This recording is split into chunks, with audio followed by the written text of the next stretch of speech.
o Brasil, ele falou aqui o seguinte: para o senhor, Paulo foi o último apóstolo. E os que se intitulam apóstolo, qual a sua opinião? Os que se intitulam apóstolos nos dias de hoje, né? Qual a sua opinião? Eu tenho um irmão que já esteve aqui no podcast do Inteligência Limitada, reverendo Augusto Nicodemos. Ele tem um livro sobre esse assunto, apóstolo. Então, o entendimento que a igreja reformada, a igreja calvinista, ou a igreja evangélica de forma geral, histórica, entende, é que o grupo de apóstolos é um grupo fechado. É que o último apóstolo que foi chamado por Jesus, que foi testemunha do Cristo ressurreto, foi o apóstolo Paulo. Então, a titularidade que hoje algumas igrejas ou alguns concílios dão a determinados pastores, chamando-os de apóstolos, penso eu, não tem no texto bíblico qualquer amparo para isso. Porque é diferente o dom do apostolado. Nós temos hoje o dom do apostolado, mas não o ofício de apóstolo. A igreja cristã, ela é apostólica. Mas quando diz que ela é apostólica, não quer dizer que ela tem novos apóstolos. Significa dizer que ela segue a doutrina dos apóstolos. É nesse sentido que ela é apostólica, não no sentido que ela tem novos apóstolos, como ofício. Temos o dom do apostolado e não o ofício de apóstolo hoje. Esse é o entendimento, não só meu, mas de toda a igreja protestante. O Renan, ele está perguntando aqui como as mensagens de Paulo nas suas cartas podem ser aplicadas à vida cristã moderna. Excelente pergunta. As cartas de Paulo não são apenas meras cartas, elas são palavra de Deus. Então elas são inspiradas, elas são inerrantes, elas são infalíveis. Elas são a própria palavra de Deus endereçada a nós. Então, por exemplo, eu, pela graça de Deus, já comentei todo o Novo Testamento, comentários expositivos. Quando eu pego qualquer texto desses, das cartas de Paulo, ou dos Evangelhos, ou do Apocalipse, ou das cartas gerais, ou lá do Antigo Testamento, e leio esse texto, e explico esse texto, e aplico esse texto, eu estou pregando a palavra de Deus. Então, elas são para nós. Elas são a palavra de Deus para nossa geração. Como foi para o primeiro século, como será para o último século antes de Jesus voltar. Elas não precisam ser atualizadas, não precisam ser ressignificadas, elas não são velhas, elas não são novas, elas são eternas. Ela não pode falhar, ela nunca caduca, ela nunca fica obsoleta, ela é absolutamente pertinente. Tenho duas perguntas aqui que são basicamente o mesmo assunto, eu vou ler as duas. Claro. A Renata, ela tá falando aqui o seguinte, que amor é esse do marido amar a sua esposa como Cristo amou a igreja? Que missão é essa? Aí ela coloca impossível. E aí depois, cadê aqui? Tá aqui, ó. O Mateus, ele fala, o que o senhor acha de um pastor que é divorciado pastorear uma igreja segundo as cartas de Paulo? Acho que tá falando sobre amor, divórcio, casamento. Não, são duas perguntas distintas, não vamos tratar das duas. E também sobre o celibato, poderia também colocar, né? Você me lembra disso, se eu fugir? Então, primeiramente, que amor é esse que o marido deve amar sua mulher como Cristo amou a igreja? Então, nós temos que perguntar, como é que era o amor de Cristo? Então, algumas características. Primeiro, o amor de Cristo é um amor perseverante. João 13:1. Cristo amou os seus e amou-os até o fim. Então, não é amar até surgir a primeira ruga, não é amar até o primeiro fio de cabelo branco que apareceu, não é amar até o primeiro desentendimento que houve, não é amar até o primeiro aborrecimento que aconteceu no casamento, porque não há casamento perfeito. Não há casamento perfeito. Então é amar até o fim. Casamento não é um contrato de risco, não é experiência. Não é, vamos ver se vai dar certo. Se não der, te deixa a porta do fundo aberta. Segundo, característica do amor de Cristo, é um amor sacrificial. Cristo amou a igreja e a si mesmo se entregou por ela. Ele morreu por ela. Então, amor não é egocentralizado, é outro centralizado. Ele não amou a sua igreja e explorou a igreja. Ele amou a sua igreja e se doou pela igreja. Terceiro, é um amor santificador. Cristo amou a igreja para santificá-la. E o que significa isso? Então, vamos pegar o casamento para ilustrar. Imagine você, Vilela, uma mulher que nunca é amada pelo marido, nunca é elogiada pelo marido. O marido não a valoriza, o marido não a reconhece como uma pessoa importante na sua vida. E essa mulher carente afetivamente, porque não é amada, porque não é valorizada, porque não é acariciada, põe o pé na rua e ele é coberta de elogios. Muito embora alguns não sejam sinceros. Mas ela está o quê? Vulnerável, carente. A possibilidade dessa mulher ceder a uma sedução dessa é grande.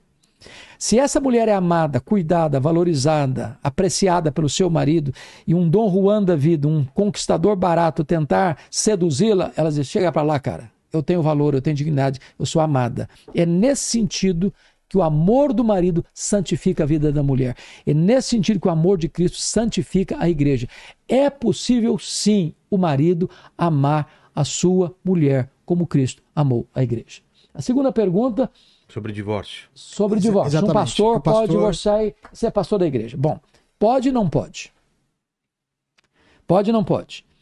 Porque quando se fala de divórcio, temos que entender que não vale divórcio por qualquer motivo. Quando chegaram para Jesus, lá em Mateus 19, eu vou ler porque eu gosto que não a minha opinião ou a minha ideia prevaleça, mas o que Deus diz. Então veja o que está escrito lá em Mateus 19. Mateus 19, os fariseus chegaram para Jesus para pegá-lo no contrapé. Então está escrito assim, vieram a Jesus alguns fariseus e o experimentavam. Então não é pergunta honesta, pergunta de algibeira, pergunta para botar a pessoa numa enrascada. E perguntaram assim, é lícito ao marido repudiar sua mulher por qualquer motivo? Notinha de rodapé, Jesus, com o que se chamou de inteligência emocional, não caía nessas esparrelas. Não caía nessas armadilhas. Então, quando alguém vinha para Jesus para pegá-lo no contrapé, ele devolvia a pergunta. Então, em vez de Jesus responder, ele faz outra pergunta. Aí a resposta de Jesus, não tendes lido que o Criador desde o princípio fez homem e mulher? E por isso disse ao homem, deixa o homem seu pai e sua mãe, se une a sua mulher, tornando-se os dois uma só carne, e o que Deus ajuntou, não o separe o homem. O que Jesus está falando? A pergunta é sobre divórcio. E a resposta de Jesus é sobre... A pergunta de Jesus é sobre casamento. Sabe por que tem tanto divórcio hoje? Porque as pessoas não param para pensar o que é casamento. Se as pessoas parassem para refletir o que é casamento, teríamos menos divórcio. E o que é casamento? Jesus deixa claro aqui. Primeiro, casamento é heterossexual. Deixa o homem, seu pai e sua mãe, se une a sua mulher. Não é um homem com um homem, não é uma mulher com uma mulher. É um homem com uma mulher. Segundo, casamento é monogâmico. Deixa o homem, seu pai e sua mãe, se une à sua mulher, não às suas mulheres. Ou seja, tanto a poliandria, um homem, uma mulher ter mais de um homem, quanto a poliginia, um homem ter mais de uma mulher, está fora do padrão de Deus. Terceiro, o casamento é monogâmico. Os dois se tornam uma só carne. Ou seja, a relação sexual está aprovada por Deus. Quarto, o casamento é indissolúvel. O que Deus uniu, não o separe o homem. Aí eles voltam com outra pergunta. Voltam com outra pergunta. Qual a outra pergunta deles? Versículo 7. Replicaram-lhe, por que então Moisés mandou dar carta de divórcio e repudiar? Bom, aí Jesus diz, olha, vocês não estão entendendo Moisés. Vocês não leram Moisés.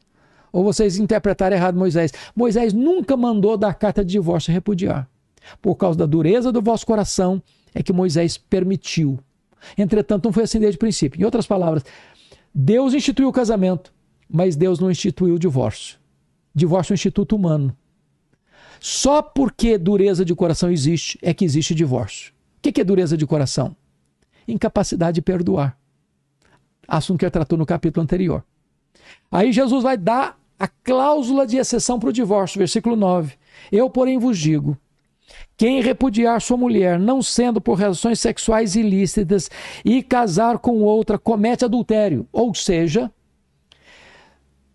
se houve adultério, a parte traída pode, não deve, pode, porque melhor do que divorciar é perdoar e restaurar. Mas se houve infidelidade, a parte traída pode. E se há divórcio legítimo, então há novo casamento legítimo. Entendi.